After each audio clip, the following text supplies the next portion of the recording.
ಕಾಂಪೌಂಡ್ಗೆ ಒಂದು 10 ಓಪನ್ ಇತ್ತು, 10 ಕಡೆ ಓಪನ್ ಇತ್ತು. ಸ್ಕೂಲೇ ಸರಿ ಇರಲಿಲ್ಲ, ಇದು ಬಿಲ್ಡಿಂಗ್ ನೋಡಕ್ ಆಗ್ತಾ ಇರಲಿಲ್ಲ. 10 ಹೋಲ್ಗಳಿತ್ತು ಒಂದೇ. ಆ ಹೋಲ್ಗಳು ನೀವು ಬಂದ್ ಮಾಡಿರೋದು ನಮಗೆ ಪ್ರೂಫ್ ತೋರಿಸ್ಬೇಕು. ಒಂದು ಆಮೇಲೆ ಗ್ರೌಂಡೇ ತಗೊಂಡ್ಬಿಡೋಣ ಫಸ್ಟ್, ಬೇರೆ ಯಾವುದು ತಗೊಳ್ಳೋದು ಬೇಡ.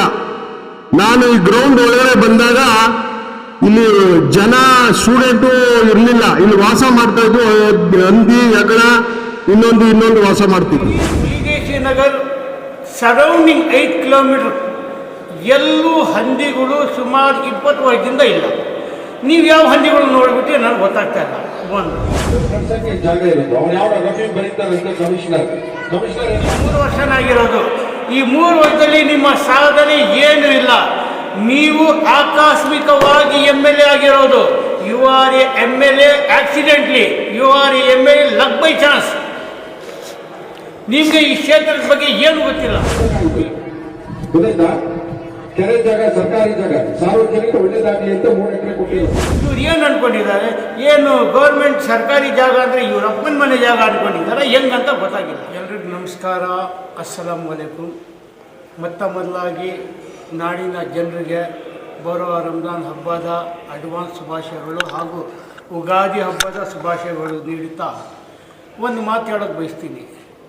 ಇವತ್ತು ನಮ್ಮ ರಾಜ್ಯದಲ್ಲಿ ಕಾಂಗ್ರೆಸ್ ಸರ್ಕಾರ, ಕಾಂಗ್ರೆಸ್ MLAಗಳು ಹೆಂಗೆ ನಡೀತಾ ಇದ್ದಾರೆ ಅಂದರೆ, ಈ ದೆವ್ವ ಮೈ ಮೇಲೆ ಬಂದರೆ ಹೆಂಗೆ ಕುಣಿತಾರೋ ಹಂಗೆ ಮಾಡ್ತಾಯಿದ್ದಾರೆ. ಸರ್ವಸ್ವ ತಾನೇ ಅಂತ ತಿಳ್ಕೊಂಡ್ಬಿಟ್ಟಿದ್ದಾರೆ.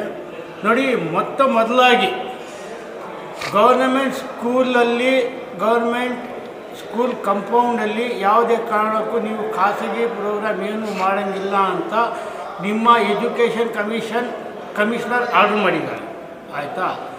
ಇವರಿಗೆ ಪರ್ಮಿಷನ್ ಯಾರು ಕೊಟ್ಟರು, ಇವರು ಎಲ್ಲಿಂದ ಪರ್ಮಿಷನ್ ತೊಗೊಂಡು ಬಂದರು, ಯಾರ ಆದೇಶದ ಮೇಲೆ ಇವರು ಈ ಪ್ರೋಗ್ರಾಮಲ್ಲಿ ಮಾಡಿದ್ರು ಗೊತ್ತಿಲ್ಲ. ಒಂದು.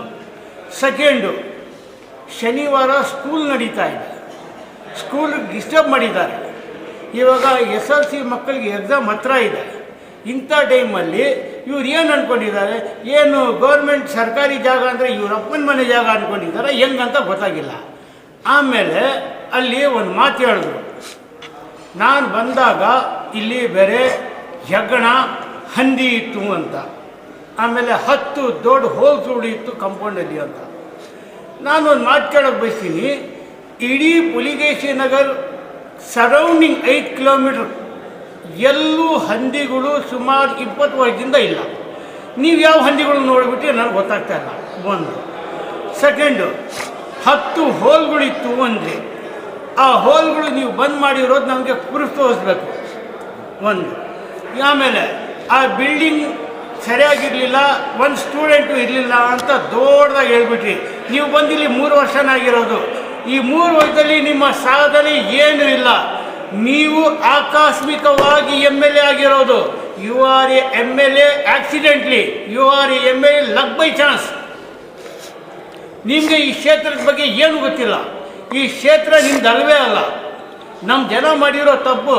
ಕಾಂಗ್ರೆಸ್ ಅವ್ರು ಯಾರು ತಗೊಂಡು ಬಂದು ನಿಲ್ಲಿಸ್ಬಿಟ್ರು, ಅವ್ರು ಓಟಾಗಿ ಗೆಲ್ಲಿಸ್ಬಿಡೋ ಕೆಲಸ ಮಾಡ್ತಾರೆ. ಆಯಿತಾ? ಗೆಲ್ಲಿಸೋ ಕೆಲಸ ಮಾಡಿರೋ ತಪ್ಪು ಇವತ್ತು ನಾವು ಅನುಭವಿಸ್ತಾ ಇದ್ದೀವಿ. ಈ 3 ವರ್ಷದಲ್ಲಿ ಒಂದು ಸಾಧನೆ ಇಲ್ಲ. ಬೇರೆ ಚರಂಡಿ ಕ್ಲೀನ್ ಮಾಡಿ ಹೊಸ ಬಿಲ್ಲು ಹಳೆ ಕಲ್ಲು ಮಾತ್ರ ಮಾಡಿದ್ದೀರಿ. ಅದನ್ನು ಬಿಟ್ಟರೆ ಬೇರೆ ಯಾವ ಕೆಲಸನೂ ಮಾಡಿಲ್ಲ. ಇನ್ನೊಂದೇನಂದ್ರಿ, ಮೇಲ್ಗಡೆ 3 ನೀರು ಸೇರಿ ಹೋಗ್ತಾ ಇತ್ತು. ಎಲ್ಲಿ ಸ್ವಾಮಿ ತೋರಿಸ್ತೀರಾ ಒಂಚೂರು? ಯಾರು ಕಣ್ಣೀರು ಹಾಕ್ಸಿದ್ರು ಅಂತ ತೋರಿಸ್ತೀರಾ ಒಂಚೂರು? ಇವಾಗ ನಮ್ಮ ಹತ್ರ ವಿಡಿಯೋಗಳಿದಾವೆ, ಪ್ರೂಫ್ಗಳಿದ್ದಾವೆ. ಇವತ್ತಿಗೂ ಜನ ಕಣ್ಣೀರು ಹಾಕ್ತಾ ಇದ್ದಾರೆ. ಮೇಲ್ಗಡೆ ಮದೀನಾ ಮೊಹಲ್ಲಾ ಕಡೆ ಎಲ್ಲ ನೀರಿಲ್ಲ. ಆಮೇಲೆ ಮುಸ್ಲಿಂ ಕಾಲೋನಿಯಲ್ಲಿ ಮೊನ್ನೆ ವಿಡಿಯೋ ಹಾಕಿದ್ದೀನಿ, ಕರಿಮಾರಿಯಮ್ಮ ನಗರದಲ್ಲಿ ಮಸೀದಿ ಹತ್ರ ನೀರಿಲ್ಲ. ಆಯಿತಾ? ಆಮೇಲೆ ನೀವು ಮಾಡಿಸಿರೋ ರೋಡ್ ಕಾಂಕ್ರೀಟ್ ಕೆಲಸ, ಅದರಲ್ಲಿ ಎಷ್ಟು ಕಮಿಷನ್ ತೊಗೊಂಡಿದ್ದೀರಿ ಗೊತ್ತಿಲ್ಲ. ಆರ್ಡ್ರ್ ಇರೋದು 4 ಇಂಚು. ನಿಮ್ಮ ಕಡೆ ಕಾಂಟ್ರಾಕ್ಟ್ರ್ ಹಾಕಿರೋದು 1.5 ಇಂಚ್ ಕಾಂಕ್ರೀಟ್. ನಮ್ಮ ಹತ್ರ ಪ್ರೂಫ್ ಇದೆ. ನಿಮ್ಮ ಥರ ನಾವು ಕಾಂಗ್ರೆಸ್ ಅವ್ರ ಥರ ಗಾಳಿಯಲ್ಲಿ ಗುಂಡು ಹೊಡೆಯಲ್ಲ. ನಾವು JDS ಅವರು ಪಕ್ಕ ಪ್ರೂಫ್ ಇಟ್ಕೊಂಡು ಮಾತಾಡೋದು ನಾವು. ಆಯಿತಾ? ಇವಾಗ ನೀವು 3 ವರ್ಷದಲ್ಲಿ ಈ ನಮ್ಮ ಪುಲಿಗೇಶಿ ನಗರ್ ಎಲ್ಲಿ ನೋಡಿದ್ರು ಕಸ. ಪುಲಿಗೇಶಿನ ಕಸ ತೊಟ್ಟಿಯಾಗೋಗಿದೆ. ಆಮೇಲೆ ನಿಮ್ಮ ಹಿಂದೆ ಇರೋರು ಆ ಕಾಂಗ್ರೆಸ್ ಸೋಕಾಲ್ಡ್ ಲೀಡರ್ ಅನ್ನೋದು ನಮಗೆ ನಾಚಿಕೆ ಬರುತ್ತೆ. ಲೀಡರ್ ಅನ್ನೋದು MLA ಹಿಂದ್ಗಡೆ ಕೈ ಕಟ್ಕೊಂಡು ಹೂಸಾರ್ ಅನ್ಕೋತಲ್ಲ ಅಲ್ಲಾಡ್ಸೋನ್ಗಲ್ಲ. ನಮ್ಮ ಥರ ಧೈರ್ಯವಾಗಿ ನಿಂತ್ಕೊಂಡು ಸವಾಲು ಮಾಡಬೇಕು. ಇದೇ ನಿಮ್ಮ DK ಶಿವಕುಮಾರ್ ಅವರು ಟ್ಯಾನಿರಿ ರೋಡ್ ಸರ್ಕಲಲ್ಲಿ ಏನಂದರು, ನಾವು ಅಧಿಕಾರಕ್ಕೆ ಬಂದಿದ್ದ ತಕ್ಷಣ GJಹಳ್ಳಿ KJಹಳ್ಳಿ ಗಲ್ವೆಯಲ್ಲಿ ಅರೆಸ್ಟ್ ಆಗಿರೋರಿಗೆ ರಿಲೀಸ್ ಮಾಡಿಸ್ತೀವಿ ಅಂದರು. ಮಾಡಿಸಿದ್ರ ಸ್ವಾಮಿ? 3 ವರ್ಷ ಆಗೋಯ್ತು. ಮಿಸ್ಟರ್ MLA AC ನೀವೇನು ಮಾಡಿದ್ದೀರಿ? ಪ್ರಶ್ನೆ ಮಾಡಿದ್ರ DK ಶಿವ ಅವ್ರಿಗೆ? ಇಲ್ಲ. ನಿಮ್ಮ ಹಿಂದ್ಗಡೆ ಸುತ್ತಾಡ್ತಾರಲ್ಲ ಲೀಡರ್ಗಳು ಅಂದ್ಕೊಂಡು ಕಾಂಗ್ರೆಸ್ದವರು, ನಮ್ಮ ಮುಸ್ಲಿಂ ಲೀಡರ್ಸು ಯಾರ ಹತ್ರ ಇವತ್ತವರೆಗೂ ಸವಾಲು ಮಾಡಿದ್ದಾರ? ಇದೇ ನಿಮ್ಮ ಕಾಂಗ್ರೆಸ್ ವಕ್ತಾರ ನನ್ನ ಜೊತೆಯಲ್ಲಿ ಡಿಬೇಟಲ್ಲಿ we are not supporting criminals ಅಂತ. ಆ ಕ್ರಿಮಿನಲ್ಸ್ ಅವ್ರು ವೋಟ್ ತಗೊಂಡು ನೀವು MLA ಆಗಿದ್ರಿ.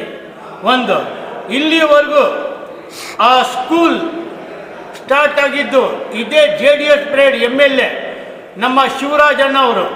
ಆಮೇಲೆ ದಿವಂಗತ ನಮ್ಮ ಸೈಯದ್ ಆರಿಫ್ ಅವರು ಕೌನ್ಸಿಲರ್ ಆಗಿದ್ದರು.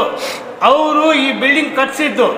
ನಂತರ ಅಖಂಡ ಶ್ರೀನಿವಾಸ ಮೂರ್ತಿ ಅವರು ಹೊಸದಾಗಿ ಏನೇನು ಬಿಲ್ಡಿಂಗ್ಗಳಿದಾವೋ ಎಲ್ಲ ಕಟ್ಟಿಸಿರೋದು ಅವರು. ಆಯಿತಾ? ನೀವು ಮಾಡಿರೋದು ಒಂದೇ ಒಂದು, ಅವರು ಬಿಟ್ಟು ಹೋಗುವಾಗ 4 ಕೋಟಿ ಸ್ಯಾಂಕ್ಷನ್ ಮಾಡಿದ್ರು. ಅದರಲ್ಲಿ ಸುಣ್ಣ ಹೊಡೆದೋ ಕೆಲಸ ಒಂದು ಮಾತ್ರ ಮಾಡಿದ್ದೀರಿ. ನಿಮ್ಮ ಯೋಗ್ಯತೆಗೆ ಒಂದು ಕಟ್ಟಿಸೋಕ್ಕಾಗಿಲ್ಲ, ಅಲ್ಲಿ ಒಂದು ಟಾಯ್ಲೆಟ್ ಕಟ್ಟಿಸೋಕ್ಕಾಗಿಲ್ಲ.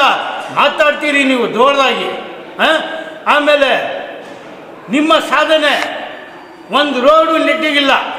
ನಿಮ್ಮ ಸಾಧನೆ ಇಲ್ಲಿವರೆಗೂ ಫುಟ್ಬಾಲ್ ಗ್ರೌಂಡ್ ಹತ್ರ ಹೆರಿಗೆ ಆಸ್ಪತ್ರೆಯಲ್ಲಿ ಒಂದು ಆಪರೇಷನ್ ಥಿಯೇಟರ್ ಮಾಡಿಸೋ ಯೋಗ್ಯತೆ ಇಲ್ಲ ನಿಮಗೆ. ನಿಮ್ಮ ಸಾಧನೆ ಈ 3 ವರ್ಷದಲ್ಲಿ ಸಗಾಯಪುರಂ ವಾರ್ಡಲ್ಲಿ ಅಖಂಡ ಅವರು ಒಂದು ಹಾಸ್ಪಿಟಲ್ ಸ್ಟಾರ್ಟ್ ಮಾಡಿದರು. ಅದು ನಿಂತೋಗಿದೆ 3 ವರ್ಷದಿಂದ. ಇದು ಸುಮಾರು ಸಲ ನಾನು ಮೀಡಿಯಾದಲ್ಲಿ ಹೇಳಿದ್ದೀನಿ. ಆ ಹಾಸ್ಪಿಟಲ್ ಕಂಪ್ಲೀಟ್ ಮಾಡಿಸೋ ಯೋಗ್ಯತೆ ಇಲ್ಲ ನಿಮಗೆ. ವಾಟರ್ ಪ್ಲ್ಯಾಂಟು ಸ್ಯಾಂಕ್ಷನ್ ಮಾಡಿಸಿದ್ದು ಅಖಂಡ ಶ್ರೀನಿವಾಸ ಮೂರ್ತಿ. ನೀವು ದೊಡ್ಡದಾಗಿ ನಾನು ಏನೋ ಗುಡ್ಡೆ ಆಗಿಬಿಡ್ತೀನಂತ ಹೇಳಿ 30 ಕೋಟಿ ಎಲ್ಲೋ ಇದು ಸ್ವಾಮಿ ದುಡ್ಡು. 30 ಕೋಟಿ ಏನೇನು ಕೆಲಸ ಮಾಡಿಸಿದ್ದೀರಿ ಇಲ್ಲಿವರೆಗೂ? ನಿಮ್ಮ ಸಾಧನೆ, ನಿಮ್ಮ ಸಾಕ್ಷಿ ಗುಡ್ಡೆಗಳು ನಮ್ಮ ಹತ್ರ ಇದ್ದಾವೆ. ಬಾಯಿ ಇದೆ, ಹೆಂಗೆ ಬೇಕಾದರೂ ಮಾತಾಡ್ಬೋದು. ಈ ಪುಲಿಗೇಶಿ ನಗರ ಜನ ದಡ್ರು ಅಂತ ತಿಳ್ಕೊಬೇಡಿ. ಜನ ದಡ್ರಲ್ಲ. ಒಂದು ಇನ್ನು ಅಲ್ಲಿ ನಿಮ್ಮ ವಿಪಕ್ಷವಾಗಿ JDS ಜಿಂದ ಇದೆ, ಕೈಗ ಜಿಂದ ಅಂತಾರಲ್ಲ ಆ ಥರ JDS ಇನ್ನೂ ಇದೆ, ಗಟ್ಟಿಯಾಗಿದೆ ನಿಮ್ಮನ್ನು ಸವಾಲು ಮಾಡೋಕ್ಕೆ. ಇದನ್ನು ಮರಿಬೇಡಿ ನೀವು.